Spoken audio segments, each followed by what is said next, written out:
Let's talk on the topic. The metal of the century. Coal. India spent 7 decades digging through different parts of India for coal.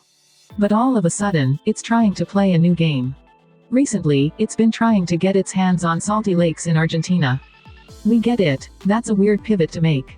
But it makes sense. The thing it's after could be the most important metal of this century, lithium. That's what we're going to talk about today. Lithium has been around for ages. We first discovered it 2 centuries ago and found some minor uses for it. It can help calm down severe mental disorders. It makes glass working easier. All this while, it was considered a nifty, but not revolutionary metal. That's changed in the last decade. We found a new use case for lithium that's overpowered everything else, batteries. Source: Fortune Business Insights. If we want to escape climate change, we'll have to run everything from cars to homes to factories on electricity. For that, we'll need batteries, lots of batteries, of every size imaginable. Most of those batteries will rely on lithium. It's easy to see why. The charge in a battery, at the end of the day, comes from tiny, charged particles. The smaller these particles are, the more charge a battery can hold. And lithium particles are really small. It's the lightest metal in existence, it even floats on water. It's physically impossible to store charge more efficiently. This is why we're going to need lots of lithium in the years to come. Most of this demand will come from electric vehicles, EVs, and for good reason. Car batteries need to be powerful enough to move an actual car around for hundreds of kilometers while being compact enough to still fit in one. Lithium alone can deliver on those fronts. At least until the early 2030s, the demand for lithium is projected to grow substantially. Source: IEA. So lithium will be of crucial importance. But that doesn't mean investing in lithium is straightforward. The global lithium market is still young and volatile, and there are many surprises ahead. If you want to figure out how things are moving, here are a few ideas to keep in mind. 1. The lithium market is still bumpy. We're still in the early stages of mining lithium. Today, the industry is heavily concentrated in the hands of a few early movers. 90% of the world's lithium supply comes from just 4 countries: Australia, Chile, Argentina, and China. More than half of that is controlled by 5 companies. But new sources are being added. And every time a new source of lithium becomes active, the entire market changes. There's a sudden surge in supply, creating a glut. Prices crash. Back in 2021-22, there was a big ramp up in the demand for EVs. It took some time for suppliers to adjust to this demand, and in the meantime, prices soared. But then, when new supply came in, prices suddenly cratered, falling by 86%. They have never really recovered since. Many mines have been closed because of this collapse in prices. Source: Trading Economics. We're likely to see this trend play out repeatedly until the market matures. How price trends play out, over this time, is anyone's guess. It's a race between how much lithium we can mine, and how many batteries we need. The volatility in both demand and supply is likely to only come down by the end of this decade. 2. We're yet to completely figure extraction out. Lithium is either found in rocks in the ground, like most other metals, or in salty lakes.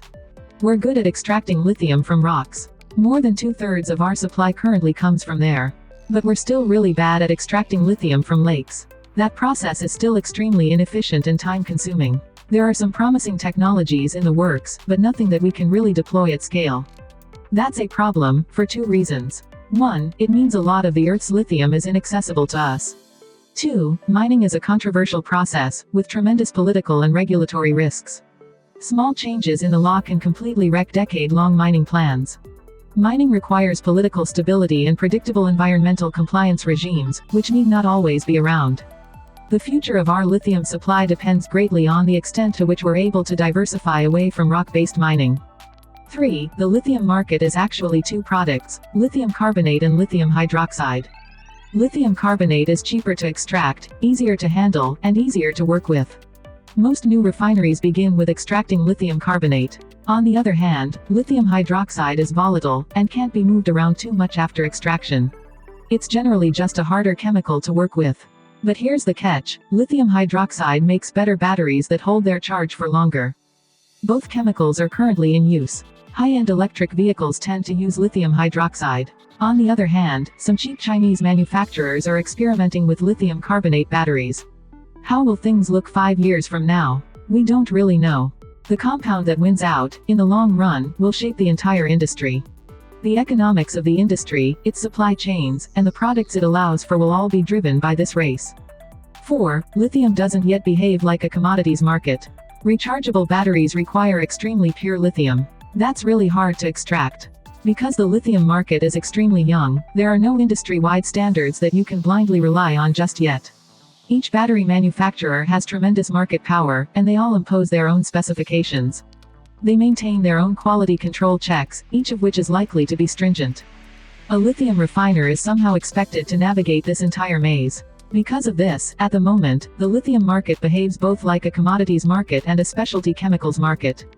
Refining lithium is a very specialized function at the moment. It requires a lot of expertise. Most of this expertise, 2/3 of it, in fact, sits in China. The way this expertise is diffused to the rest of the world will shape the future supply chains of the industry. These are just some of the dynamics in play right now. There are many other complexities that we have neither the time nor the expertise to dive into. But this should give you a flavor of just how many things are currently in flux. Lithium is certain to have a massive impact on the future of energy and mobility. Given its importance to the green transition, it's probably the most important metal of the 21st century. From powering your phone to moving an entire car, this tiny element will find its way everywhere. But this process will not be straightforward. It shall be as volatile as the markets it drives. Prices will rise and fall, technologies will clash, and supply chains will shift. If you're watching the lithium market, you're not just tracking a commodity, you're watching the future take shape, one charge at a time.